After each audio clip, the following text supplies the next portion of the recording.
to the Supreme Court. But the baseline of this is that there is a big need for Nigerians, civil society organizations, political pressure groups, and general pressure groups in the world, in Nigeria, to begin to look at some of the loopholes and lacunas that were by the judgment of the Court of Appeal, right, on the 6th of September 2023.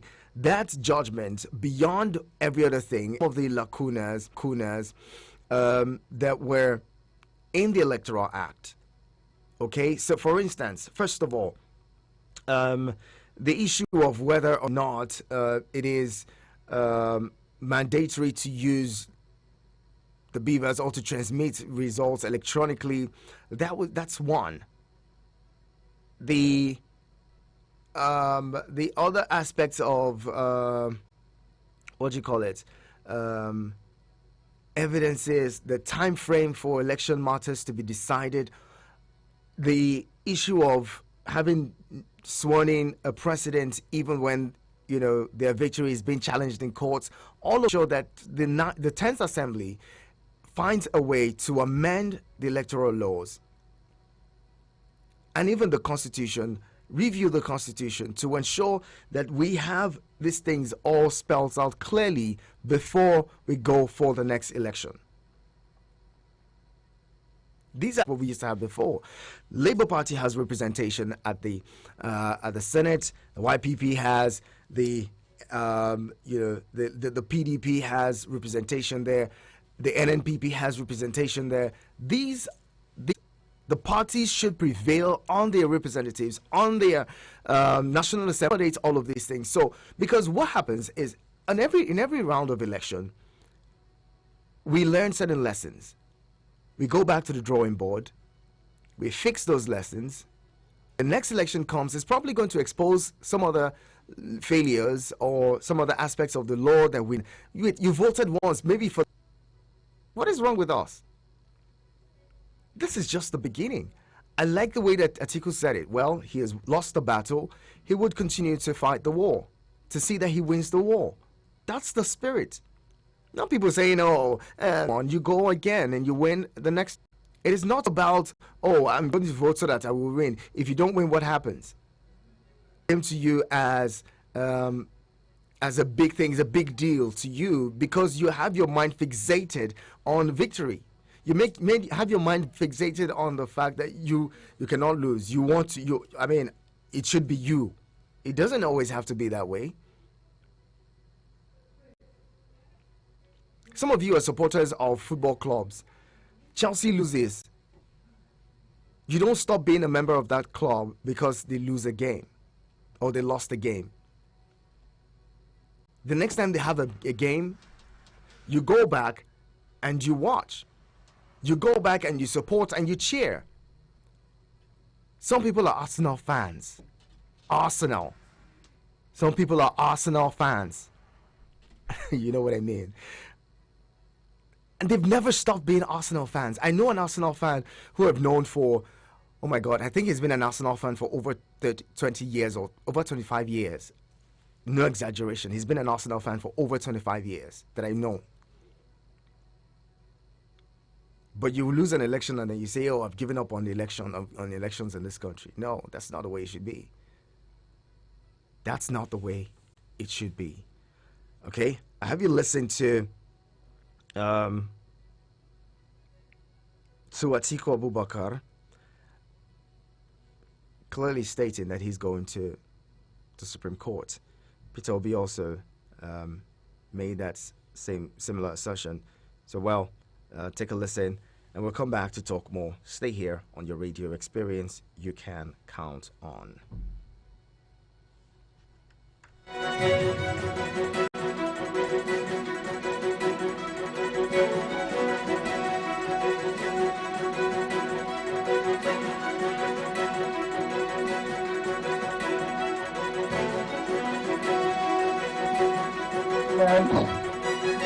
Delivered yesterday by the Presidential Election Petition Court on the 2023 presidential elections.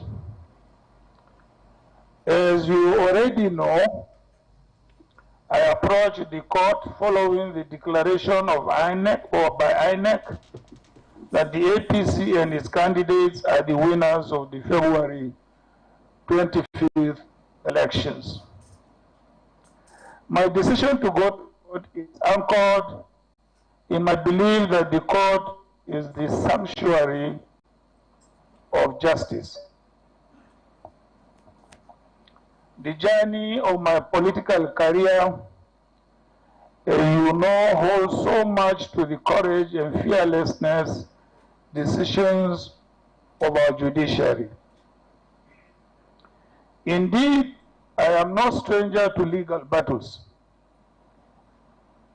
And I can say that I have a fair idea of how the court system works.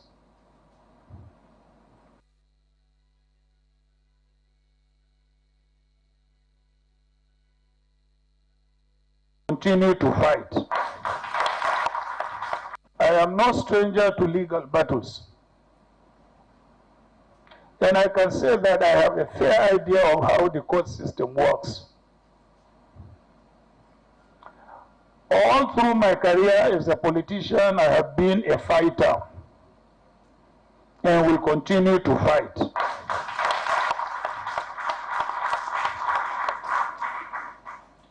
And I must say that I have found the judiciary as a worthy pillar to rest on the pursuit of justice. The last presidential election in our country and the way it was managed by the electoral umpire, the Independent National Electoral Commission, leaves behind an enviable precedent, which I believe the courts have a duty to redress.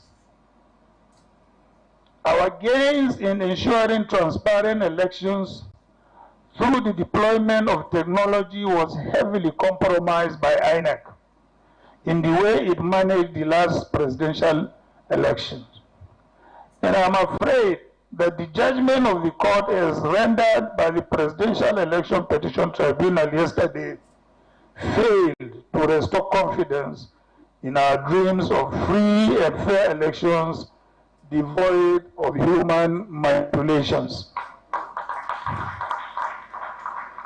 Like I did say,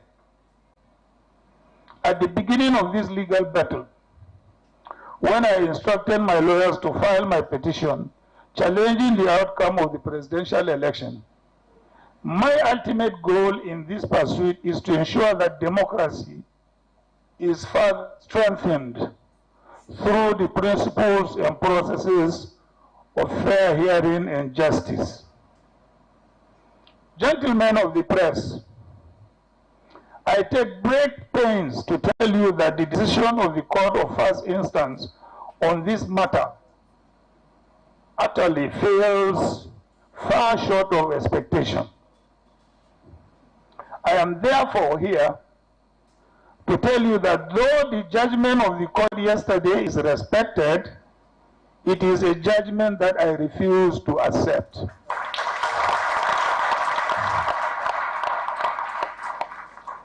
I refuse to accept the judgment because I believe that it is bereft of substantial justice. However, the disappointment in the verdict of the court can never destroy my confidence in the judiciary. Consequently, I have asked my appeal to the higher court, which in the instance is the Supreme Court of Nigeria. And that's the vice president, former vice president of the country, Alhaji Atiku Abubakar, who was presidential candidate of the People's Democratic Party in the February 25 elections. And speaking there confidently that he still believes in the judiciary. This is a person who was in the rings with other political parties, jostling for the position, who actually spent his own money and resources saying that he's going to the Supreme Court and not giving up. But then some of you who were Mere supporters are saying, oh, you have given up on judiciary, you have lost faith in the judiciary, you're this, you're that, just because the case it didn't go your way. Come on, that's not the way to go. That's not the way to go. Peter Obi also made a similar statement yesterday.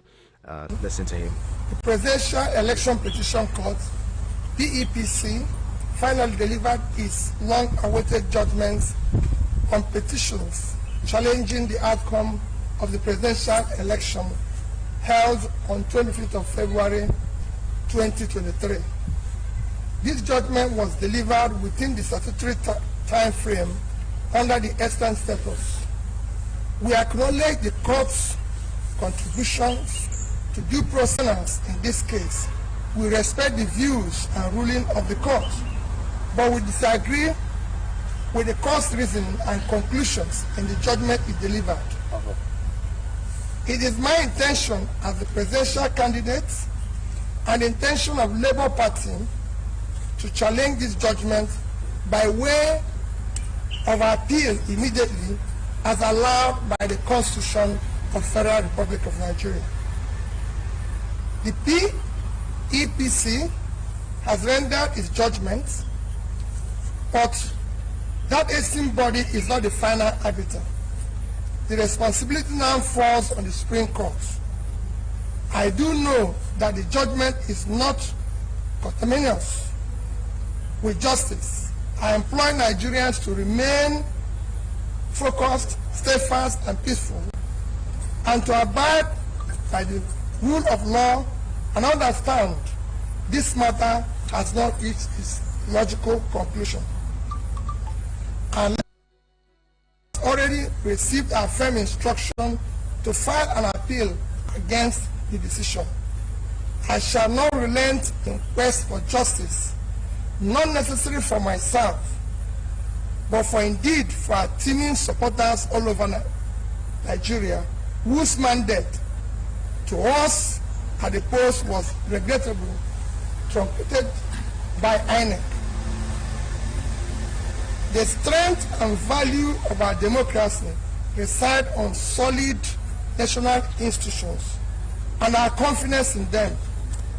Electoral litigations will almost be unnecessary and non-existent if the Independent National Electoral Commission discharges its statutory functions creditably, transparently, and with dependable fairness.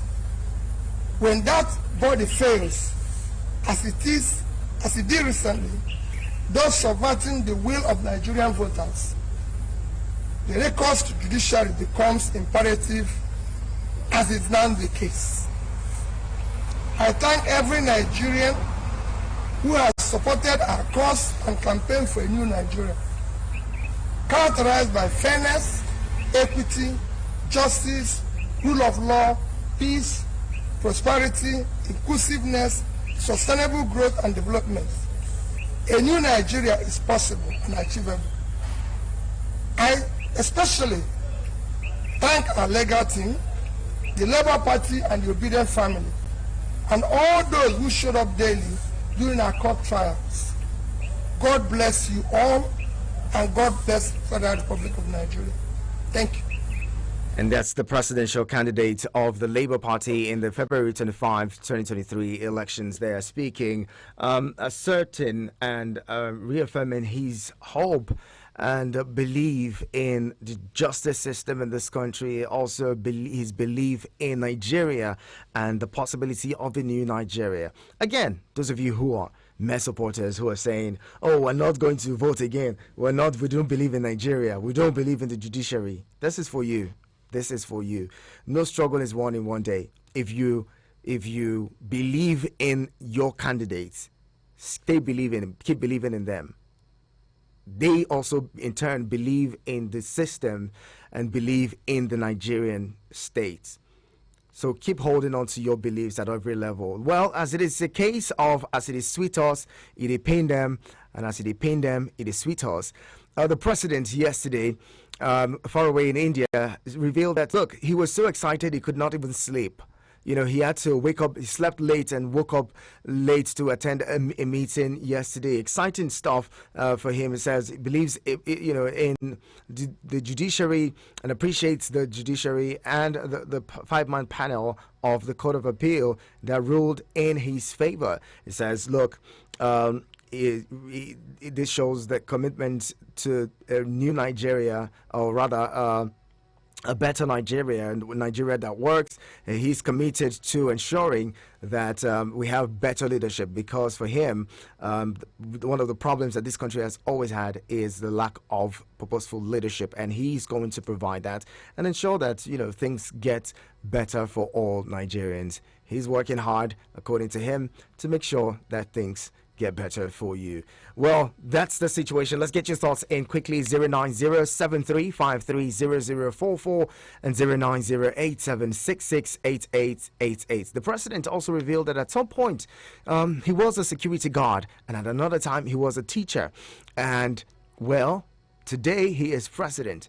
So, well, that says, again, people are saying, look, if you were a security guard, I hope that you bring the expertise. If you were a teacher, I hope that you bring the expertise to the educational sector as well, and ensure that the education is better in this country. Join the conversation. Let's get talking now. 090-7353-0044 and 090-8766-8888. That is 090-7353-0044 and 090-8766-8888. Send SMS and WhatsApp messages to 090-9705-4450.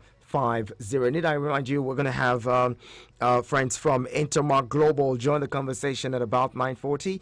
So join in now and share your thoughts with us, and let's get the conversation off the ground. Hello, good morning. Uh-oh, lost that one. Try to call back. The numbers to call again, 090-7353-0044 and 090-8766-8888.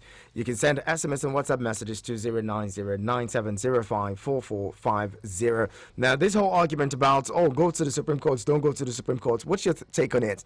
The candidates have already said they're going. So, well, whatever your argument is, really doesn't matter now, because their lawyers are going to be going to court. Now, another thing that's coming out from this is the fact that as of last night, the lawyers of the opposition parties, that's the Labour Party, the PDP, who want to proceed to the Supreme Court, said they haven't been able to receive the certified true copies of the judgment, even as at that time yesterday, after the judgment was passed on Wednesday night. They say they've waited all day to get the certified true copies so that they're able to meet the 21-day threshold for filing at the Supreme Court. Now, if they have to file their appeal, they have to study the judgment and to also be able to find out what to do, so as they, so that they are able to file a solid appeal at the apex court.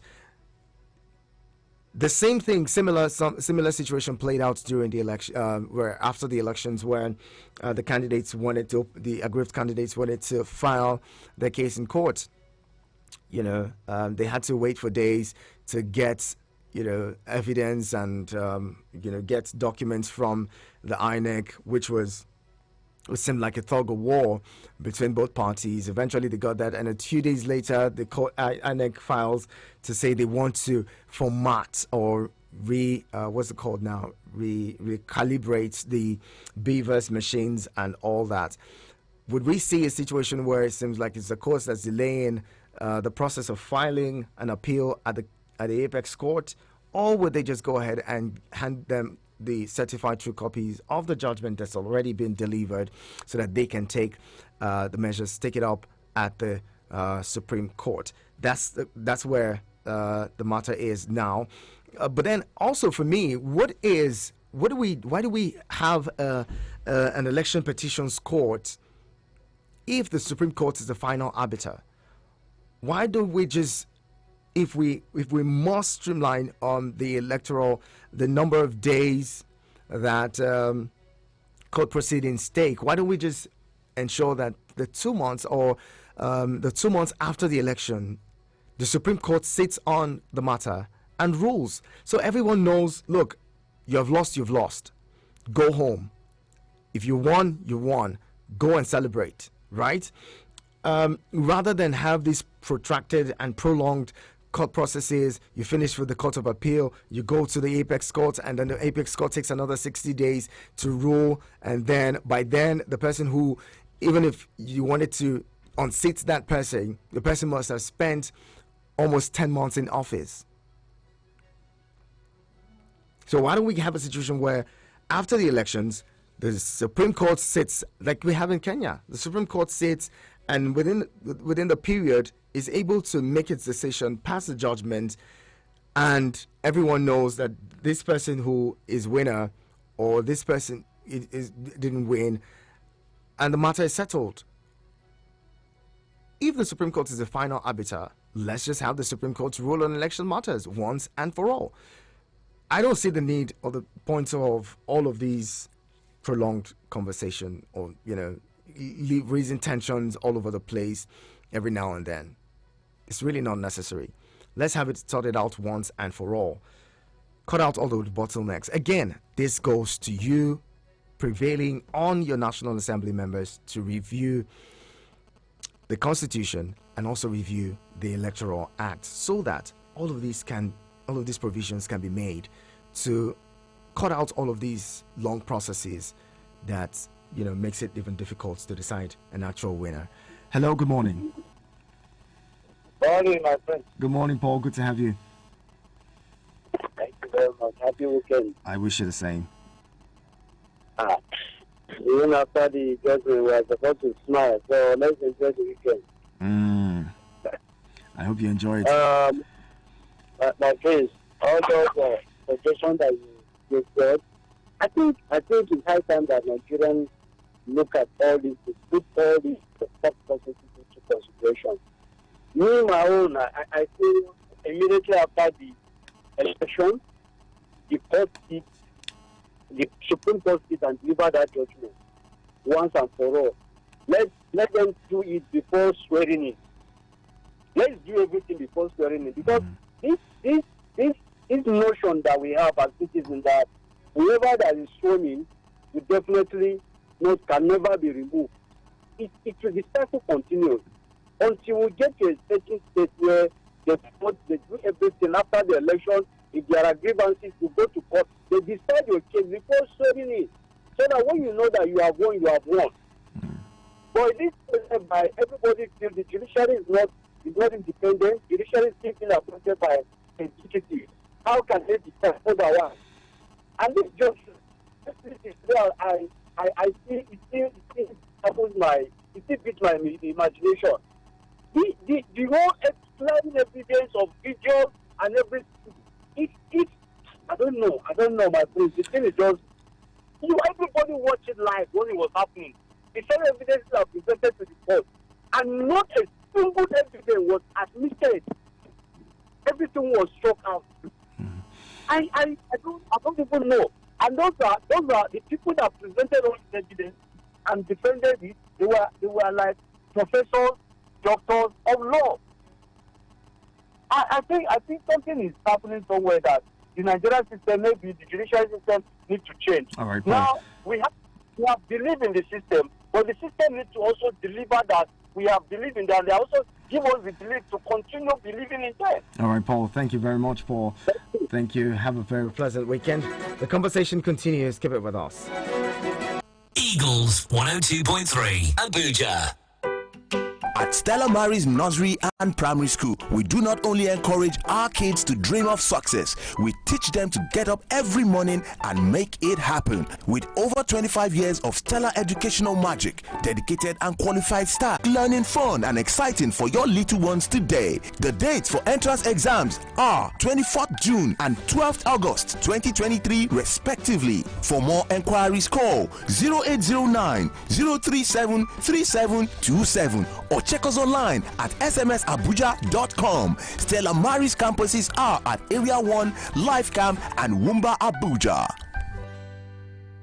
Corps and vocational trainees on the following: installation and engineering, quantum magnetic resin bags making, fashion PM to 3:30 p.m. and third section 4 p.m. to 5:30 p.m. Days Monday to Saturday. Venue: the Chief Palace nearest to you, but presently we are at Kado Chief Palace, Kado Life Camp, Abuja. For more inquiries, please call 080 69 30 9553. That is 080 69 30 9553.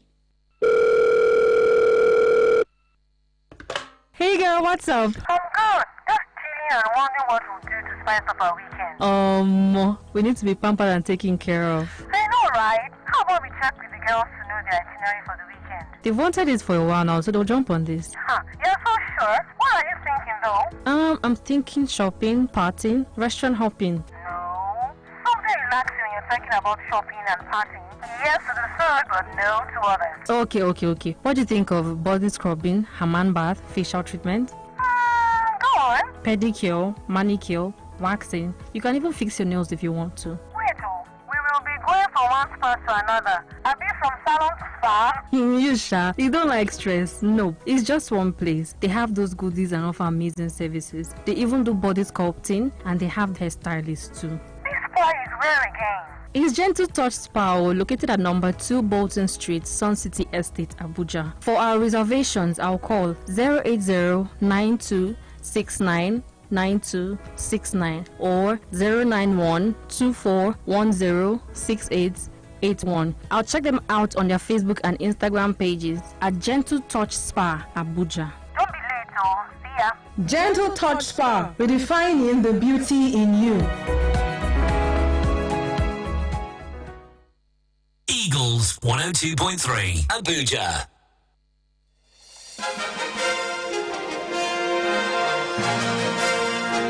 Thank you for staying with us on your radio experience. You can count on your Onto Eagles Outlook. And we'll wrap up this phase of the conversation shortly.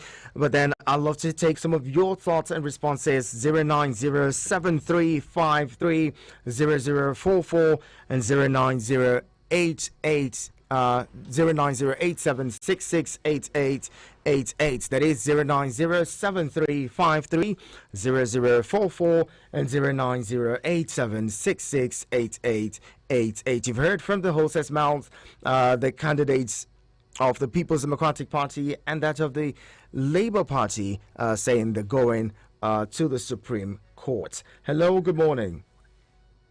Good morning, my brother. God bless you, Shadiwo. God bless you too. What's your name, sir? Thank you very much. This is Evangelist Daniel Kudusa. Go ahead, let's hear you, sir. Thank you very much. Yes, my principal has said it all, but I agree with him, sir. Life must always pleasant to you.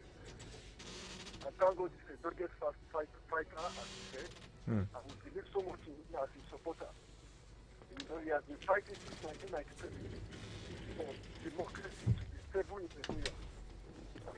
Allah is a man of capacity and is a politician with a substance. Okay. Because if not for him, he challenged his president and his boss in presidential. There is a time they have a problem, and he didn't take it by himself. He took it to the court until you see the end of the court. And I think the court rules in favor of him, which is sitting to tomorrow. It's strengthening democracy of Nigeria. If not for that man, I don't know how Nigerian democracy will be now. Okay. So that effort alone, blessing and God keeping for us. God's blessings on you too. Thank you very much. Appreciate you calling in. Let's get more of your thoughts. 09073530044 and 09087668888. You want to send me a message? Make that to 0909705